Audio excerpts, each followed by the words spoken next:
Hello, my name is Zach Calhoun, and we will be doing the science of reading. Just talk about that a little bit, and we'll jump right on in.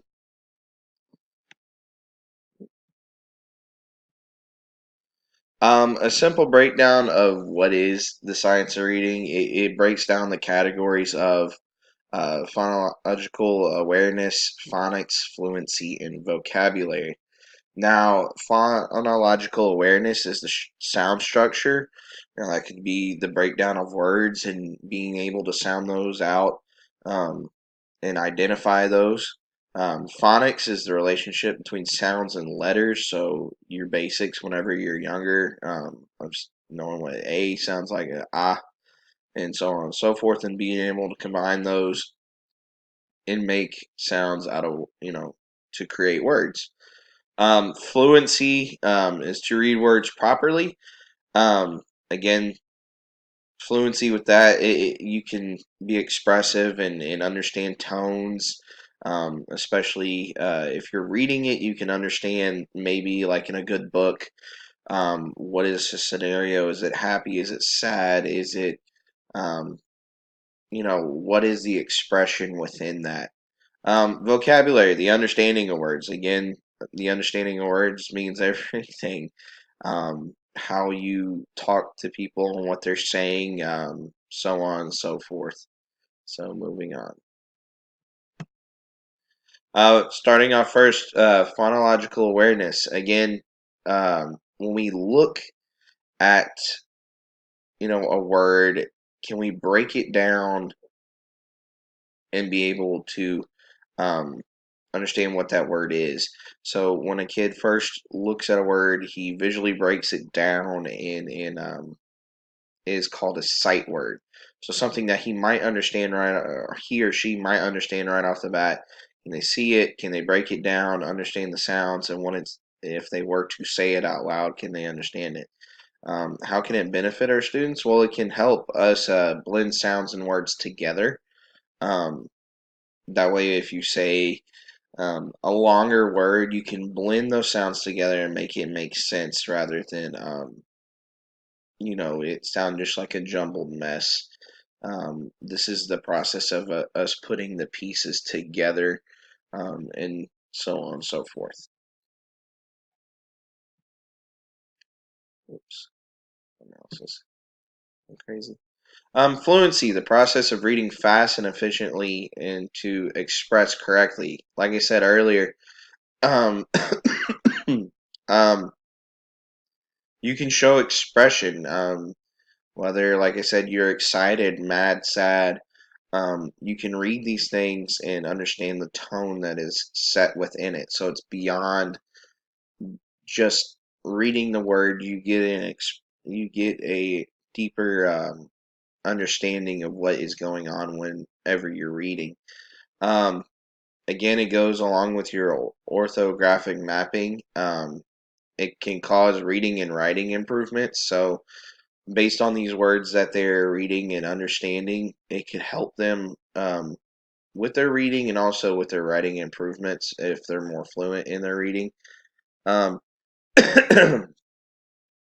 Even older kids can improve this area. Older kids, like in college, still, I would encourage them to read it so they stay fluent and stay up to date. This is something that I always remember was fluency tests whenever I was in school, where we'd sit there and try to read this paragraph as fast as we could, but as effectively as we could. You just didn't want to ramble off at the mouth, but to read it and understand the words and be efficient whenever I did read out loud.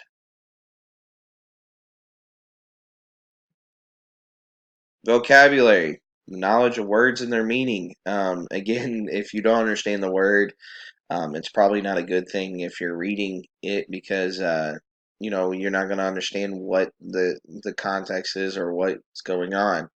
Um, Reading and writing can improve this area. Again, I feel like the more books you read and the more elaborate vocabulary that you dive into, will help your knowledge. It shows intellect.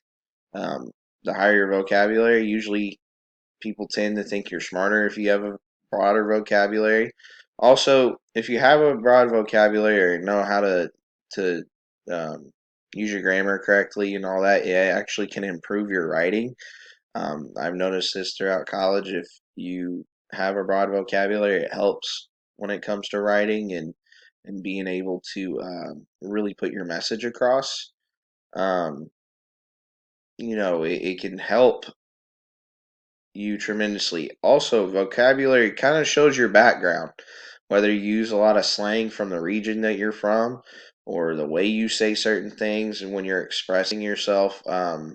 This vocabulary can show where you are, where you're from, and also maybe your socioeconomic background and education alone. I think vocabulary is a huge part of every kid's life.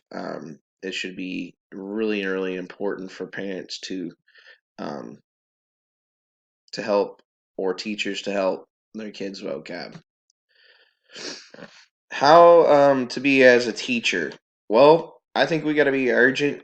It said this in the video earlier about the science of reading. Um, but our message as teachers should be to have a sense of urgency and to stay positive in the environment that we are in. It's encouraging for the students if we're urgent and giddy and excited about understanding the science of reading or practicing these things, then students will be more encouraged to be involved, and it'll make them excited too. Um, Having a zero tolerance policy, no excuses, just to continue to improve and mold the student and the student to mold themselves. If you encourage them to keep pushing, even though it's difficult, then it will help them tremendously. Because you know they aren't bailing out. They're not quitting at the first sign of difficulty. They're able to focus on it and continue to try to understand it and grow. That's the major part, is that they're growing. Be relentless in research. Um, at Desark, we analyze data all the time when it comes to testing and everything. Reading is a part of that.